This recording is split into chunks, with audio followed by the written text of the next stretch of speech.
नमस्कार, जय हिंद विद्यार्थी मित्रांनो. सीपी मुंबई चालक भरती 2024 तर 5 सीपी मुंबई चालकचं ग्राउंड जे विद्यार्थी मित्रांनो 5 ऑगस्टला झालं. तर सुरुवातपासून शेवटपर्यंत या ठिकाणी भरती प्रक्रिया कशा प्रकारे या ठिकाणी चालू आहे आणि मुलांना ग्राउंडच्या अंदर किती वेळपर्यंत या ठिकाणी बसून ठेवलं जातं आणि मुलं या ठिकाणी सरासरी कोणकोणती चुका करत आहे ज्या की तुम्हाला या ठिकाणी करायचे नाही आहे.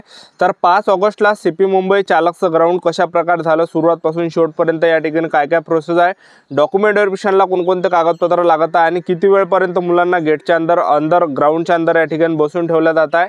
त्याचबरोबर काय काय विद्यार्थ्यांची अशी सुद्धा कमेंट होती की सर सीपी मुंबई कॉन्स्टेबलचं ग्राउंड कधीपर्यंत चालू होणार आहे, हॉल तिकीट कधी येणार आहे, याबद्दल सुद्धा आपण आजच्या व्हिडिओच्या माध्यमातून बोलणार आहे. तर मेन म्हणजे मी तुम्हाला याबद्दलच सांगणार आहे की सीपी मुंबई चालकचं घाटकोपरचं ग्राउंड कशा प्रकारे झालं 5 ऑगस्टचं याबद्दल. तर आजचा व्हिडिओ खूप महत्त्वाचा होणार आहे. व्हिडिओ शेवटपर्यंत बघा आणि व्हिडिओला आताच लाईक करा. नमस्कार विद्यार्थी मित्रांनो, माझी नोकरी कॉर्नर यूट्यूब चॅनलवर मी गोपाल अनखळे तुमचं सर्वांचं सहर्ष स्वागत करतो. तर मित्रांनो, व्हिडिओचा थंबनेल बघून तुमच्या लक्षात आलं असेल की आपला व्हिडिओ कोणत्या टॉपिकवर होणार आहे. व्हिडिओ सुरू करण्याच्या आधी आपल्या यूट्यूब चॅनलला सबस्क्राईब करा जेणेकरून प्रत्येक भरतीचे अपडेट तुमच्यापर्यंत सर्वात आधी पोहोचेल आणि जास्त करून सीपी मुंबई पोलीस भरतीबद्दल वेळोवेळी अपडेट मी तुम्हाला आपल्या यूट्यूब चॅनलच्या माध्यमातून देत असतो. ठीक आहे. तर पहा विद्यार्थी मित्रांनो, सीपी मुंबई चालकचं या ठिकाणी 5 ऑगस्टला ग्राउंड झालं. तर या ठिकाणी सर्वात जास्त मुलांनी कोणकोणत्या चुका केल्या ते सर्वात आधी मी तुम्हाला सांगून देतो. तर पहा, ज्या विद्यार्थ्यांचं ग्राउंड 5 ऑगस्टला होतं तर काही मुलं त्या ठिकाणी ज्या विद्यार्थी मित्रांनो लेट आलेले आहे. ठीक आहे. तर तुम्हाला सांगतो की या ठिकाणी लेट यायचं नाही आहे. तर जो तुमच्या हॉल तिकीटवर टाईम आहे, जो तुमचा दिवस आहे, जे तारीख आहे, तर त्याच तारखेवर तुम्हाला या ठिकाणी येत आहे. तर भरपूर विद्यार्थ्यांना जे या ठिकाणी म्हणजे बरोबर लेट या ठिकाणी विद्यार्थी ग्राउंडवर येत आहे, म्हणजे बरोबर टाईमवर या ठिकाणी हजर नाही होत आहे. काय विद्यार्थ्यांचा तिकडे SRPFचा पेपर चालू आहे, काय विद्यार्थ्यांचं इकडे ग्राउंड चालू आहे, काय विद्यार्थी काय कारणानं म्हणजे या ठिकाणी वेळेवर या ठिकाणी पोहोचत नाही. तर सांगायचं एवढंच की तुम्हाला या ठिकाणी वेळेवर पोहोचत आहे, जो तुमची तारीख आहे त्या तारखेच्या अगोदर तुम्हाला या ठिकाणी पोहोचत आहे. आता समजा तुमचे ज्या तारीखला ग्राउंड आहे तर त्या तारीखच्या अगोदर तुम्हाला या ठिकाणी ग्राउंडला पोहोचत आहे. तुम्हाला या ठिकाणी सांगायचं एवढंच की ज्या दिवशी तुमचं ग्राउंड आहे तर त्याच्या 2 दिवस अगोदर तुम्ही या ठिकाणी गावावरून निघून जा. तुमचं जर गाव जास्तच जर लांब असेल मुंबईपासून तर 2 दिवस अगोदर तुम्ही या ठिकाणी पोहोचा जेणेकरून तुम्ही त्या ठिकाणी वेळेवर या ठिकाणी पोहोचणार आहे. ठीक आहे. तर वेळेवर तुम्हाला या ठिकाणी पोहोचत आहे हेच विद्यार्थी काय भरपूर विद्यार्थी चुका करत आहे. ठीक आहे. तर त्या ठिकाणी सीपी मुंबई चालकचं घाटकोपर या ठिकाणी ग्राउंड चालू आहे 3-3 हजार विद्यार्थ्यांचा. तर सकाळी या ठिकाणी जो टाईम आहे बॅचचा तर तो जवळपास 8 ते 9 वाजताचा जो टाईम आहे विद्यार्थ्यांचा. तर मुलं सकाळी 5-6 वाजतापासून रांगेमध्ये त्या ठिकाणी लागत आहे आणि मुलांना गेटच्या अंदर 8 वाजतापासून मुलांना त्या ठिकाणी म्हणजे गेटच्या अंदर त्या ठिकाणी घेतलं जात आहे. म्हणजे ज्या वेळेनुसार मुलं येतात त्या वेळेनुसार त्या विद्यार्थ्यांना गेटच्या अंदर त्या ठिकाणी घेतलं जात आहे.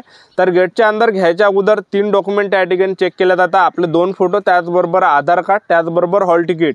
बस एवढ्या 3 डॉक्युमेंटवर विद्यार्थ्यांना ग्राउंडच्या अंदर एंट्री दिल्या जात आहे. एंट्री झाल्यानंतर त्या ठिकाणी विद्यार्थ्यांना जास्त वेळपर्यंत बसून ठेवलं जात आहे कारण की डॉक्युमेंट व्हेरिफिकेशनला जास्त टाईम लागत नाही. 5-10 मिनिटामध्येच त्या ठिकाणी डॉक्युमेंट व्हेरिफिकेशन होते.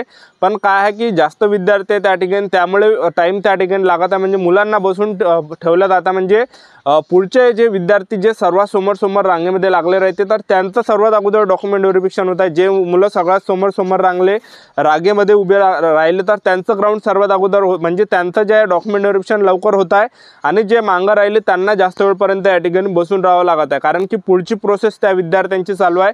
एका विद्यार्थ्यांना जरी 5-10 मिनिट लागले तरी सुद्धा भरपूर विद्यार्थी त्या ठिकाणी डॉक्युमेंट व्हेरिफिकेशनसाठी टाईम लागत आहे. सर्वात अगोदर त्या ठिकाणी डॉक्युमेंट व्हेरिफिकेशन होत आहे आणि डॉक्युमेंट व्हेरिफिकेशनला त्या ठिकाणी फक्त काय चेक केलं जातं, एक आपलं हॉल तिकीट, एक आधार कार्ड आणि 2 फोटो.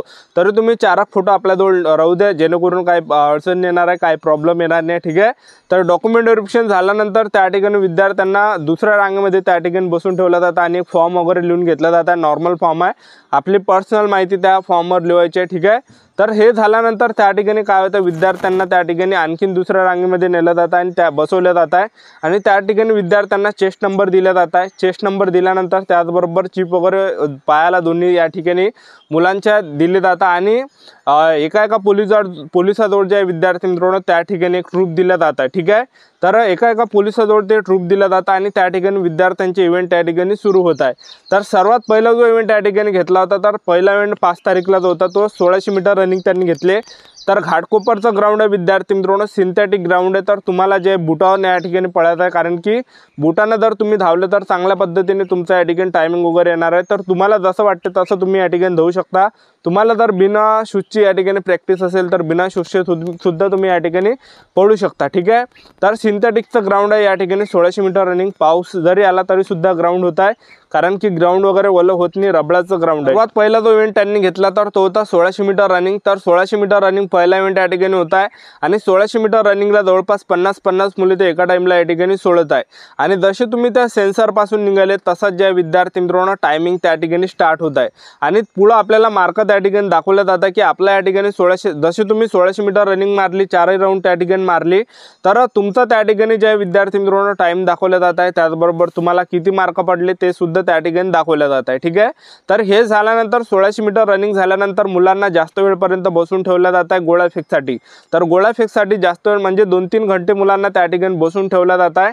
2-3 घंट्यानंतर त्या ठिकाणी गोळा फेक मुलांचा होत आहे। तर जे विद्यार्थी एकदम समोर असले तर त्यांचं जे एकदम फास्टमध्ये काम चालू आहे, जे विद्यार्थी मागा किंवा मंदात आहे त्यांना टाईम या ठिकाणी जास्त लागत आहे, त्या मुलांना जास्त वेळपर्यंत या ठिकाणी बसून ठेवलं जात आहे। तर गोळा फेक त्या ठिकाणी होत आहे, तर गोळा फेकला या ठिकाणी 3 चान्स आहे। पहिला जरी तुमचा फाऊल गेला तरी सुद्धा तुमच्याजवळ 2 चान्सेस आहे।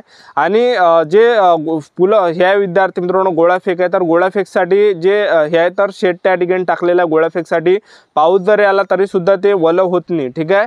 तर शेटच्या अंदर या ठिकाणी गोळा फेक चालू आहे, किती काही पाऊस आला तरी सुद्धा ते ग्राउंड जे आहे भरत नाही पाण्यानं, तर किती काही पाऊस आला तरी सुद्धा गोळा फेकचं जे प्रोसेस त्या ठिकाणी थांबत नाही आहे, ठीक आहे।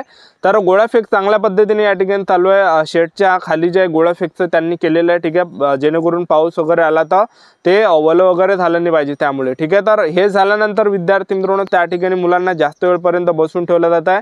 रात्री 8-9 वाजता मुलांना गेटच्या बाहेर या ठिकाणी काढलं जात आहे। तर एवढ्या वेळपर्यंत मुलांना त्या ठिकाणी बसून ठेवलं जात आहे। तुम्ही जर सकाळी 8 वाजता अंदर गेले गेटच्या अंदर तर रात्री 8-9 वाजेपर्यंत तुम्ही या ठिकाणी गेटच्या बाहेर येणार आहे। तर अशी जी या ठिकाणची कंडिशन या ठिकाणी चालू आहे।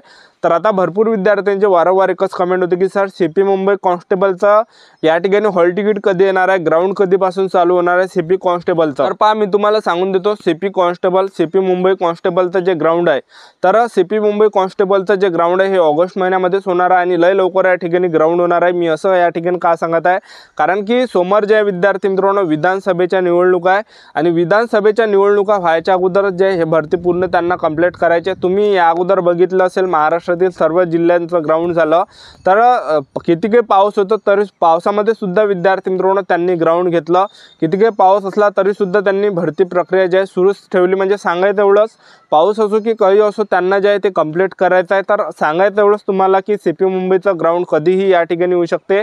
तर हॉल तिकीट सुद्धा लय लवकर या ठिकाणी येणार आहे। तर आपले यूट्यूब चॅनल सबस्क्राईब करून ठेवा।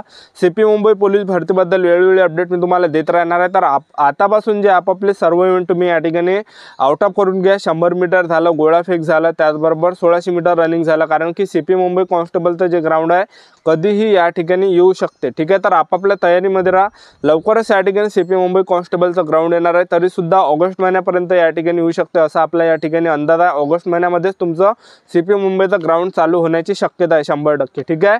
तर आपलं यूट्यूब चॅनल सबस्क्राईब करून ठेवा। सीपी मुंबई कॉन्स्टेबलबद्दल वेळोवेळी अपडेट तुम्हाला देत राहणार आहे। तर ही होती संपूर्ण माहिती की 5 ऑगस्टला सीपी मुंबई चालकचं ग्राउंड कशा प्रकारे झालं याबद्दल। तर ही होती संपूर्ण महत्त्वाची माहिती आजच्यासाठीच थांबतो, भेटूया नेक्स्ट व्हिडिओमध्ये। जय हिंद, जय भारत।